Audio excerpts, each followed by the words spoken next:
Good afternoon. Now we are going to discuss Unit 8. Unit 8, Ethical Issues in Health Promotion. Previous unit we discussed theories of health educations. Now we are moving to ethical issues in health promotion. Ethical issues, it will come in all over the medical professions. It include doing procedure, doing research, doing whatever maybe you are doing it with the patients. There is an ethical perspective it's supposed to be there. In terms of our syllabus, uh, the health promotion. That's what you are studying under 2,2. So the ethical issues were pertaining to health promotions. That's what we are going to study this time. Under Unit 8, there are ethical principles. There are 6 ethical principles we are going to study. First one, selflessness. See, all these terminologies are it's a terminology. You should understand the English language, English meaning, as well as to understand the contextual meaning. So the first one, selflessness. The second one, integrity. The third one, beneficence. Fourth one, respect of life. Fifth one, confidentiality and privacy. Sixth one, professional competency.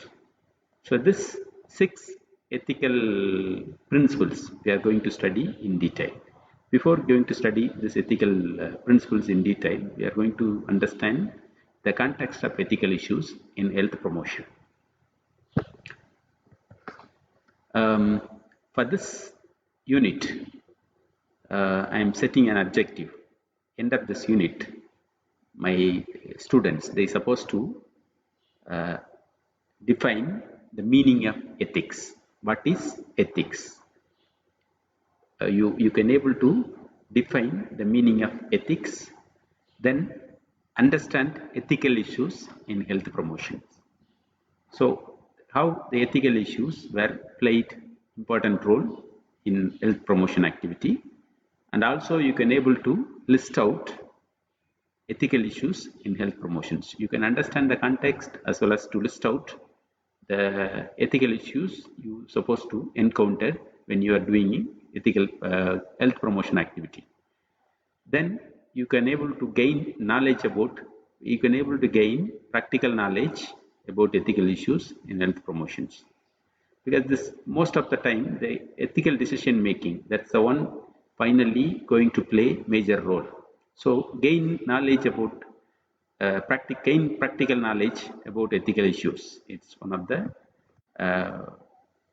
final learning objectives. So you can able to define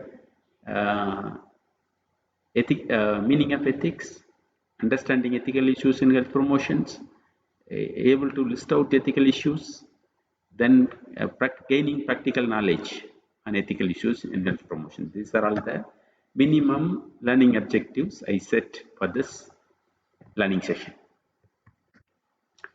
Now we are going to discuss what is ethics, or you can say we are going to open up ethical issues in health promotion topics.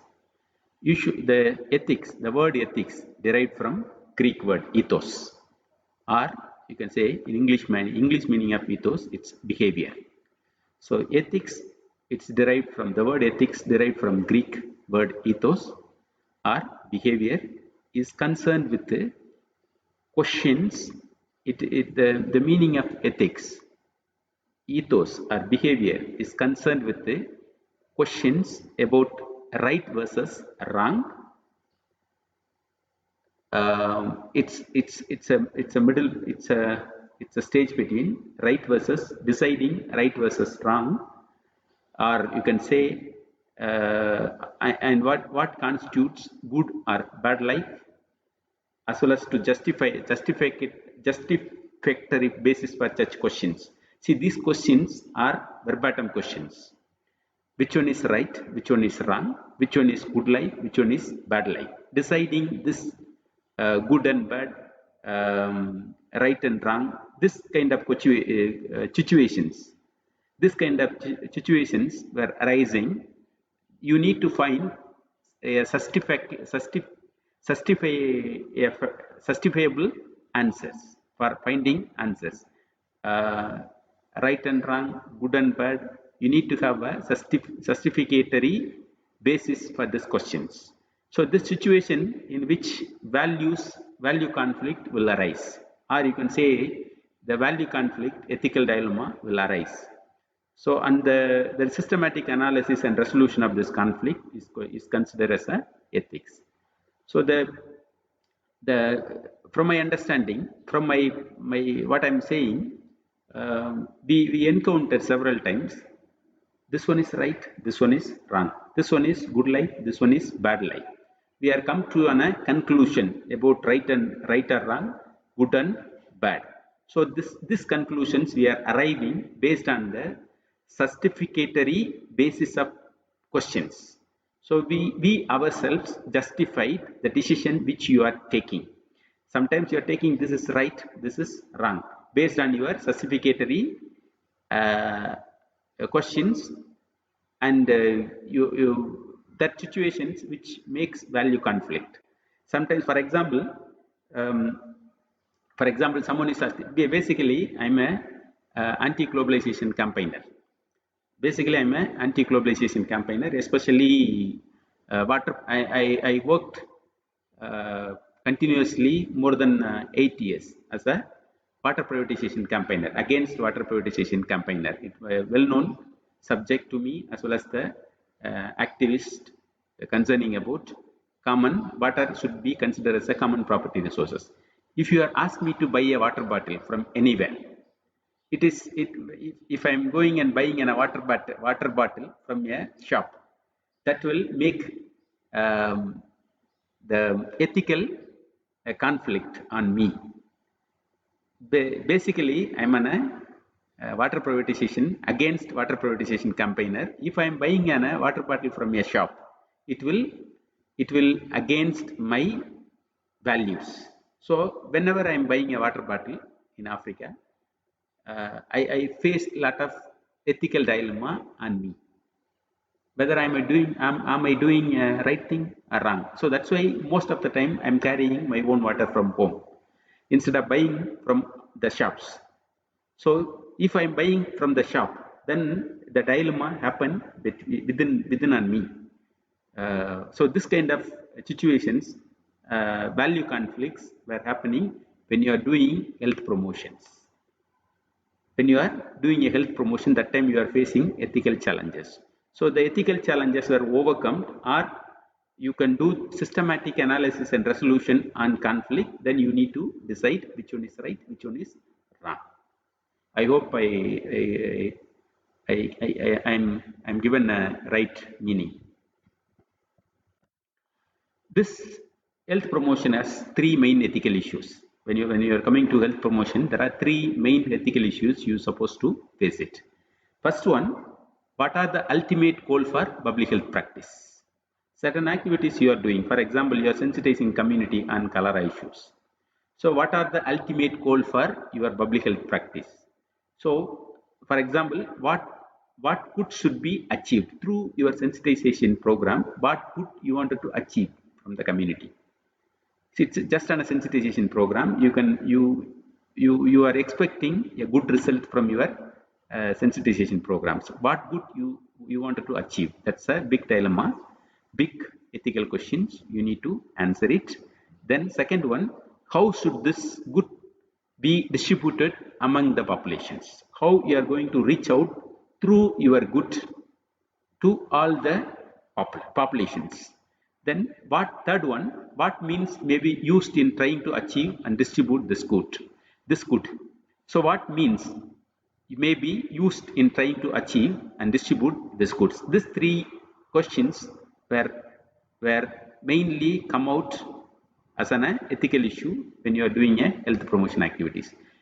Through your ultimate goal of public health is to uh, say what good you are going to achieve, how you are going to achieve your goods that's supposed to be distributed among the populations. Then what means may be used in trying to achieve and distributed these goods to the community. So these three ethical questions you need to face when you are doing ethical issues, when you are address ethical issues when you are doing health promotion activity. So there are ethical concerns when you are doing health promotion activity. I am giving you a list of ethical concerns. You need to always keep it in your mind. The health promoter, or you can say health promotion activist, health promotion communicator, should respect the individual dignity, despite personal attitude or preference. Maybe as a health promoter, you should respect individual dignity. If you are doing an interview with someone else, so you need to respect your client. You need to respect your um, the respondent. So the giving respect to your respondent, it's one of the primary things when you are doing health promotion activity, despite of your personal attitude and preference. You have different opinions, but you need to respect the individuals. Then the second one, the health promoter should practice within the scope of his and her ability and maintain competency through educational and professional activity. When you are doing health promotion activity, being a practitioner, you through your uh, ability and maintaining competency through educational and professional activity. So you should maintain your uh, competency and educational and professional activity all through your programs. Then the third one, health promoter should maintain high standard of teaching and research. So you should maintain all the times, you should maintain high standard of for teaching and research. When you are train someone or doing an research, you need to maintain high standards. Then fourth one, as a promoter, health promoter should respect confidentiality unless it become necessary to protect others and individuals involved. You should you should respect confidentiality unless it become necessary to protect others or the individuals involved. So you are doing a data collections, you need to maintain, you need to respect the confidentiality of your respondents. So the health promoters should discourage incompetent and unethical behavior of peers. Someone, you are doing a health educator, you are an health educator, you are doing a health education program. Maybe your peers have you should discourage someone is having incompetency and unethical behavior. If you are find someone with this behaviors, incompetency and unethical behaviors, you should discourage that peers from your programs. Fifth one, the health promoter should maintain high standard of personal ethics. You should firm on your personal ethics. You should maintain high standard of personal ethics in your activities. Then you should be accountable for all the actions and judgments you are making in your programs. You should be accountable for actions and judgments you are making to the community. Then as a promoter, you should take seriously the role model for others. In your uh, ethical questions, you should be active, or you should be take seriously the role model of, you should be looked at a role model to others. You should always act as a role model to others in your health promotion activity. The health promoter should develop a responsible attitude regarding public policies and public statements. When you are making a comments on public policies and public statements, you should be develop a responsible attitude. You should use polite language. You should not use irresponsible languages. You should not. So as a promoter, you should develop a responsible attitude regarding public policies and public statements. Then the health promoter should use his and her knowledge and skills enhance human welfare. All the times, make sure your role, your knowledge and skills to enhance the human welfare of the community. So these 10 ethical concerns you need to keep in your mind at all the times when you are doing health promotion activity. So making this activity supposed to be in a day-to-day life, but this activity is supposed to be guided with the ethical principles. So there are 7 widely accepted ethical principles were followed in health promotions. We are going to discuss one by one. First one, selflessness. Second one, integrity. Third one, beneficency. Fourth one, respect of life. Fifth and sixth, confidentiality and privacy. Seventh one, professional competency. This 7 ethical principles, it's an guiding principles in terms of taking ethical decision making. So the previous slides, the 10 ethical issues, if you want to take decisions, that decision is supposed to come using the following principles. Principle number 1, selflessness. If you are a selflessness persons, those who have selflessness may improve the community. They can able to promote goodness and enhance the overall outlook of a particular community. Those who have the selflessness, they always vouching, they always working for the improvement of the community, promoting goodness among the community, enhancing the overall outlook of the communities. They are always part for the selflessness activities. They are most of the time they are devoted their activity and resources for the common goods. Whatever activity they are doing selflessly, selfless, their actions are always targeting common people. So that's a, you should always as a ethical practitioner in health promotions, you are always should be a selflessness persons. Then the second principles, integrity. In dictionary terms, integrity can be defined a virtue, a virtue consisting of soundness of and adherence to moral principles and characters, and standing up in their defense when they are threatened and attack. So by virtue consisting of soundness of and adherence to the moral principles and characters, and stand up in their defense when they are threatened or under attack. Maybe you should always stand with your moral principles and characters when it comes to questioning. So you should firmly stand with your principles and characters, and standing with that in defense of these things, or when it's threatened or under attack, you should stand with this moral principles and characters. That will show your integrity. This involves consistent, habitual honesty and coherent integrations of reasonably stable, justifiable more values with the consistent judgments and actions over times. So integrity, when you are building integrity based on your moral principles and characters, you should not give it up. You should always firmly stand with your moral principles and characters when it comes to questioning your principles and characters. You should supposed to stand with it. This involves consisting of consistency in your actions, habitual honesty, and coherent integrations of reasonable, stable, justifiable, justifiably more values with the consistent judgments and action over times. Someone is looking you, they supposed to believe this person's, it's all the times part for the particular issues. So we should not questioning his integrity. That sort of attitude, if you are developing yourselves, that will show your integrity.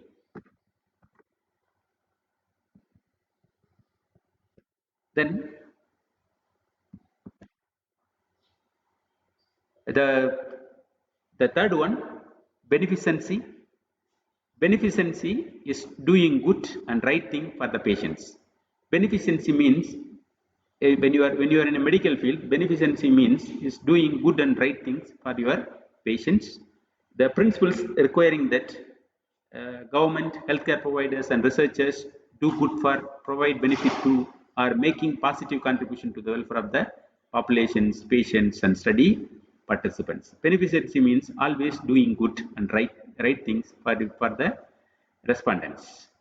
So the when you are doing a research, or when you are doing a clinical practice, whatever may be, your actions supposed to be a right thing towards the improvement of the patients, towards the improvement of your community. That will show, that is the meaning of beneficency. Then respect of life. According to Universal Declaration on Human Rights, these principles, respect of life, or you can say respect for dignity of the persons, it's derived from the Universal Declaration on Human Rights principles. It's one of the UDHR principles which proclaimed that the basis for freedom, justice, and peace is founded on the recognition of inherent dignity and equality of human being. So, respect for life, you should respect others' life. So maybe you are standing in a higher position, but you should also look at people who are below you. You should respect each and everyone, every individual's life.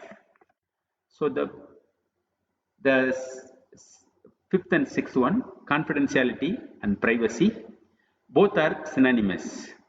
Privacy refers to right to control access to oneself, which includes physical privacy, such as ensuring curtains are closed during physical examinations. You are as a clinician, you are doing physical examinations. You should make sure uh, the physical examination place is supposed to be closed. So it means you are making a privacy to your patients. So privacy refers to right to control access to oneself. So the patient themselves have a right to privacy on that particular affairs. You are not only providing privacy, the patient have the right to receive privacy for that particular action. So every individual's privacy refers to the right to control access to oneself. Confidentiality relates to information only. The legal duty of confidentiality obliges healthcare practitioners to protect their patients against inappropriate disclosure of personal health information. So, as a clinicians, you should acknowledge the patients to protect their, as a clinicians, you protect their patients against inappropriate disclosure of the personal's health information. That's why most of the time when you are doing a research, you should not ask the name of the respondents. Then when you are doing medical examinations, that medical examination report should be used only for the purpose of that particular case. It should not be given to others. So confidentiality directly relates to the information only. Both confidentiality and privacy, it's a synonymous. It applies to both in a same context. So the final one, the seventh one, professional competency. The competency are the combination of knowledge. The competency are the combination of knowledge, skills, personal characteristics, and individual and social behavior needed for an individual to perform a good job. So it's a competency means a combination of knowledge, skills, personal characteristics, and individual and social behavior for an individual to perform a right jobs. According to Nairobi call to actions and professional competency, the growth of practitioner skills can be favored by setting accreditation standards and by reorienting the professional competency of current and future health workers. It's always vouched in Nairobi call for actions on improving professional competency. When you are in a medical field, your national body is supposed to make sure all the practitioners should be maintaining accredited standards and also reoriented the professional competency according to the current situation. That's the role the professional body is supposed to make sure for their clients. So this is how we are ending with the unit 8. Thank you.